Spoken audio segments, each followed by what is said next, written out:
My first attempt at making paver molds went fairly well, but they had a few problems that I wanted to fix.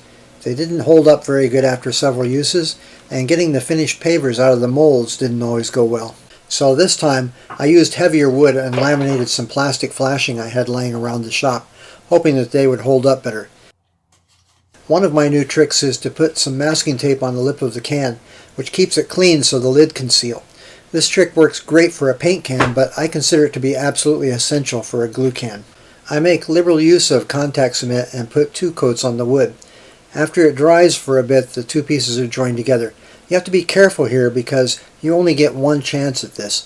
The contact cement may seem fairly dry to the touch, but once you touch those 2 coated pieces together, you're committed. There is no turning back. The flashing wants to curl up, so it's weighted on the ends. Once the pieces are set down and glued, the end weights can come off, and then I put a couple of toolboxes on top and leave it overnight.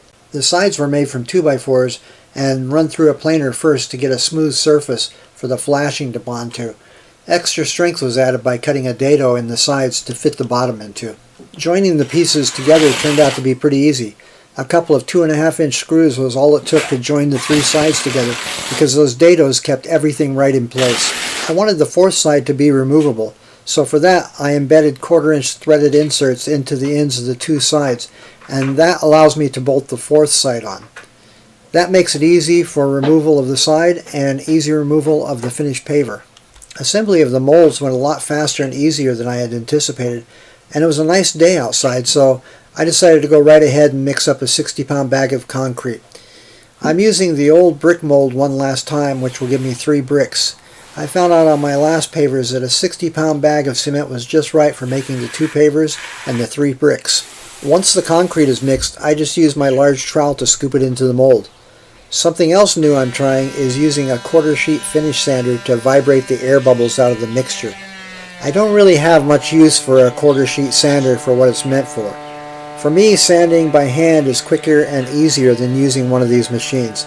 If I want a real finish sander, I much prefer the orbital sander. This little Black & Decker sander was headed right for the trash since it had been taking up space in the shop for many years without being used. But I actually pulled it right out of the trash can at the last moment and decided to make a mount to hold it upside down, thinking it might still be good for sanding and shaping small parts, and it actually is. But when I started making pavers, the thought came to me that it might be an even better tool for vibrating the air bubbles out, and it does that pretty well too. After I made a few pavers, I thought it might be kind of cool to make pavers with a handprint, name, and birthday of any family member who comes around. Today I got Dad's and also one of our new family members, Ruby the chicken. Ruby's print came out okay, but as usual she seemed a little distracted by eating. The side came right off, and it wasn't hard to get the paver out at all. The bottom and sides had a glassy, smooth surface with hardly an air bubble to be seen. Although the bottom and sides will be underground and not be seen, it's nice to know that the mixture inside is fairly bubble-free as well, adding to its strength. Version 2 of the brick mold is almost ready for use, and that means it's time to go out and get another 60-pound bag of concrete and make another set of pavers and bricks. Making my own pavers has given me some more ideas to things I want to try out, but you know, that's for another video.